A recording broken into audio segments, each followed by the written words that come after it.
Era uma vez. Uma menina que herdou o talento de contar histórias e saiu por aí mundo afora contando. E nessas histórias contadas ficaram o sorriso de cada rosto que se encantou pelo jeito cativante de Camila Gennaro. Hoje, a escritora se orgulha em ser uma vendedora de palavras, sejam elas narradas, escritas, cantadas ou brincadas.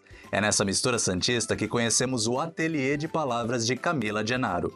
A menina que criou asas segue hoje sendo uma contadora de histórias, celebrando com 7 obras publicadas. Vem nessa mistura de criatividade, literatura e muito prazer em ouvir e contar histórias, pois as melhores estão com a nossa gente e no nosso lugar. Camila, seja bem-vinda ao Mistura Santista.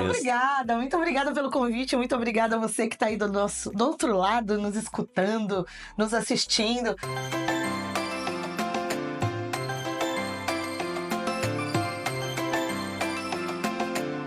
Em agosto, eu já inventei uma outra história. Vou ter uma Kombi de brincar. Que é uma brinquedoteca itinerante que vai rodar por aí. Aonde couber uma Kombi, lá estamos nós contando história, fazendo oficina, tudo que eu faço, mas numa Kombi itinerante. Camila, recentemente você está lançando 2 livros, né? Já escreveu 2 livros. Isso. Podemos mostrar? Podemos. Tá aqui. Tá aqui do ladinho, já deixei seguro aqui. Isso. Então, esses 2... O Pescador e a Sereia. E esse daqui é a menina que criou asas. Pescador e a Sereia foi lançado pela Ciranda Cultural, pelo selo Ciranda na Escola, com ilustração do Ari Falcão, maravilhoso, um soteropolitano, incrível, e fez as ilustrações. E esse daqui foi editado pela Kraus, e com ilustração da Vanessa Presotto, que é, minha gente, uma ilustradora incrível.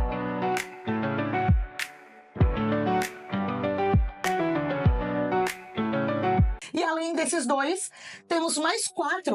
O meu marido brinca que é o Quadrigêmeos, que eles saíram juntos na semana passada. Eu nem tenho aqui ainda em mãos, porque tá no forno, acabou de sair do forno, que é Não Tenho Medo, Lobo Mau, Os Óculos Mágicos e O Ninho de Fafi. Mas esses já estão com previsão para ser lançado nesse ano? Já lançou? Já lançou. Tem no site já da editora Kraus. Já tá tudo lá bonitinho. Eu só não recebi ainda. Fantasma mesmo. Todos os dias ela aparecia à meia-noite em ponto na porta do cemitério. E por que é ela? Porque dava pra ver o corpo torneado. Dava pra ver que era um corpo de mulher. E ela tava sempre com um véuzinho assim na cabeça, com um lencinho na mão, chorando. Mas não entrava no cemitério não, só ficava na porta. Aí dava meia-noite ela desaparecia. Como é que surgem essas ideias? Como é que surgem de ouvir as histórias desde que você escuta desde criança? E como é que foi toda essa parte essa criatividade de escutar? Pô, mas isso daria uma boa história, daria até um livro. Como é que... Pois é, eu acho que é da observação do mundo, sabe? E além também, quando a gente conta muita história, a gente acaba querendo escrever essas histórias ou inventar histórias. Porque o contador de histórias é isso. A gente pega as histórias que já existem e aí mistura com a nossa própria história, pro nosso repertório de vida, e aí só então surge a contação. Não é, eu vou contar exatamente o que está escrito no livro. Não. É sempre uma adaptação dessa história, porque tem o meu repertório de vida que entra ali. E nessas adaptações todas, surgem novas histórias. E essas novas histórias é que dão um caldo pra gente falar, olha, isso aqui é uma história boa. Tia! Aí eu falei, oi, fala, o que foi que você tá tão aflito? Ele disse, eu moro lá, na frente do cemitério do Paquetá. Eu amo. E é verdade essa história. Camila, você também é podcaster também, né? Sim. Nesse podcast é contação de histórias, do que se trata, né? Essa sua outra faceta. Pois é. Desde que a internet era mato... eu comecei a testar essa possibilidade de estar na internet, de contar histórias na internet. Mas eu confesso que eu nunca gostei muito de gravar história. Eu sempre gostei do ao vivo, sabe? De seja o que Deus quiser e vamos lá. E aí, quando surgiu a oportunidade do YouTube, do Facebook, fazerem transmissão ao vivo, eu falei, vamos testar. E comecei desde então.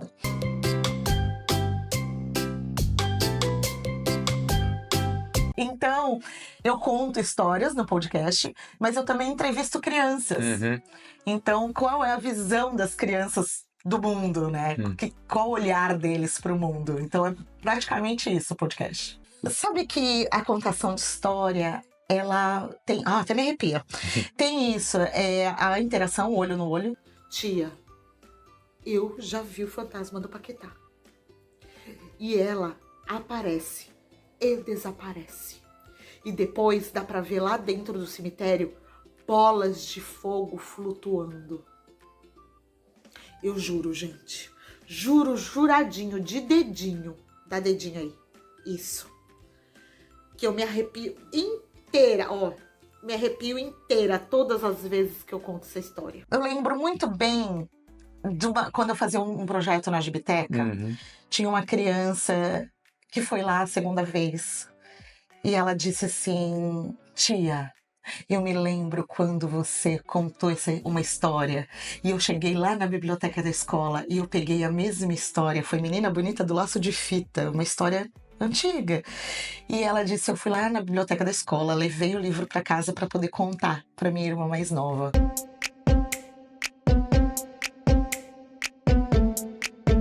Teve um menino, tinha uns 5 anos mais ou menos, uns 4, vai. E ele sempre ia nas minhas apresentações, sempre.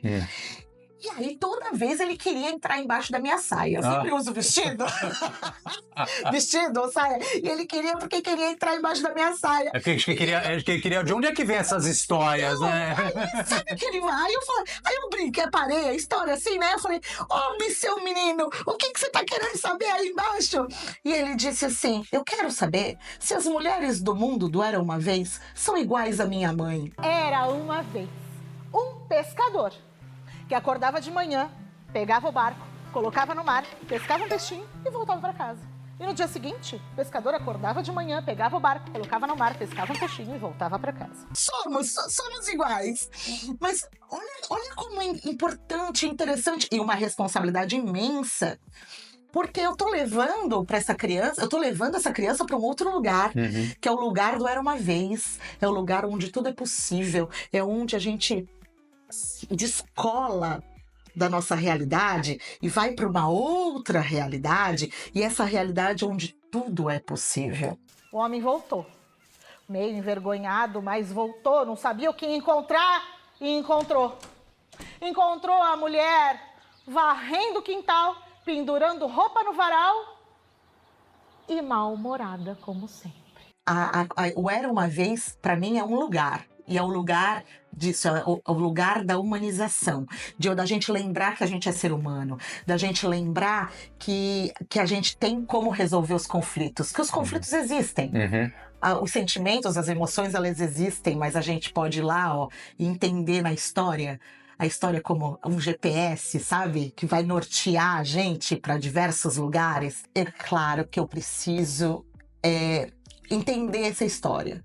Percorrer essa história, conversar com essa história, sentir a história, mas aí que tá, eu tenho que sentir essa história com todos os meus poros, sabe? Eu costumo brincar que eu cheiro a história, eu durmo com a história, eu tomo banho com a história, pra eu poder entender o que aquela história tá querendo me dizer. Mas eu tenho que ter um roteiro, um roteiro na minha cabeça, eu preciso criar as minhas imagens internas, porque um bom contador de histórias é aquele que cria imagens na cabeça do outro.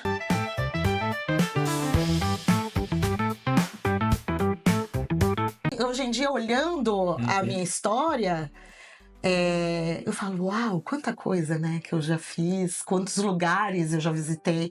A contação de histórias me permitiu ir para muitos lugares, tanto aqui dentro do Brasil quanto fora do Brasil, representando o Brasil em outros lugares. Você já esteve fora do Brasil? Já. Brasil. América do Sul praticamente toda. O maior sonho da Raquel era voar. Minha gente, ela só pensava nisso. Como seria bom voar?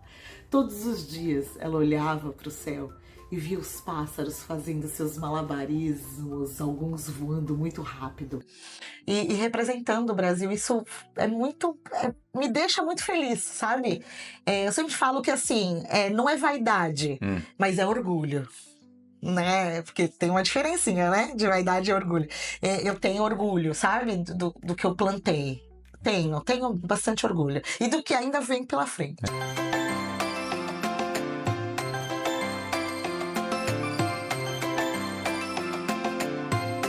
Camila Genaro. Eita! Já que você é uma boa contadora de histórias, e você falou que muitas dessas histórias começaram também no improviso, a gente pode improvisar uma história aqui? Meu Deus, meu Deus, meu Deus, meu Deus! Vocês adoram me colocar nessa situação. Era uma vez nessa mistura santista, Camila.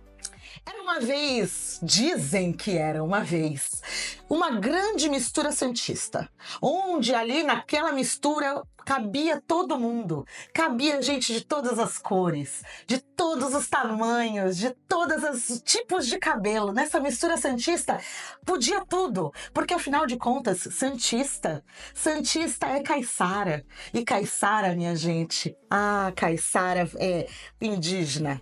É negro africano, é europeu, é toda essa mistura santista. Camila, mas o caiçara fica muito frustrado, porque toda vez a gente vai em Itororó beber água e não acha. Mas acha a Bela Morena, isso que importa. Acha a Bela Morena. Mas o caiçara, durante muito, muito tempo, foi lá nessa fonte de Itororó, pegou a água, levou para casa, abasteceu sua família toda e dizem, ainda por cima, que quem bebe da fonte do Itororó não sai de Santos jamais. Talvez seja por isso, porque sua família, a minha família, que veio de longe, ficou por aqui e não saiu nunca mais.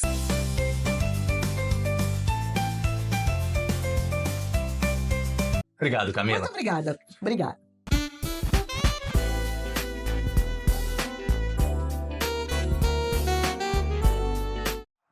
Povo de Santos. Oi, gente. Falei primeiro. Alô?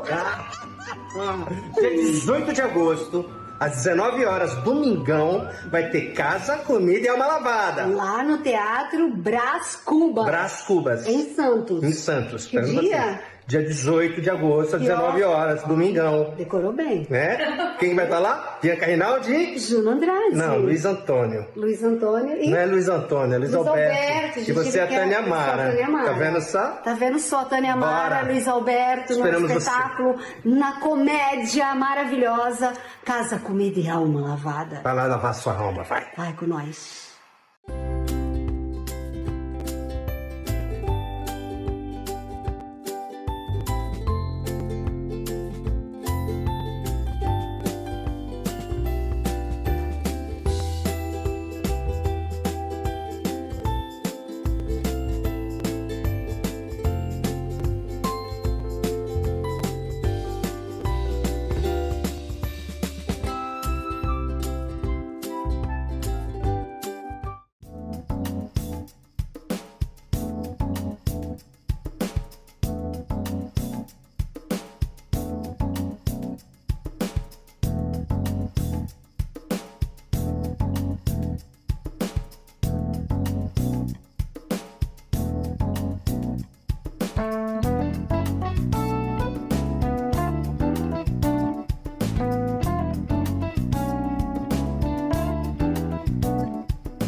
Muito obrigado pela audiência e até o próximo programa.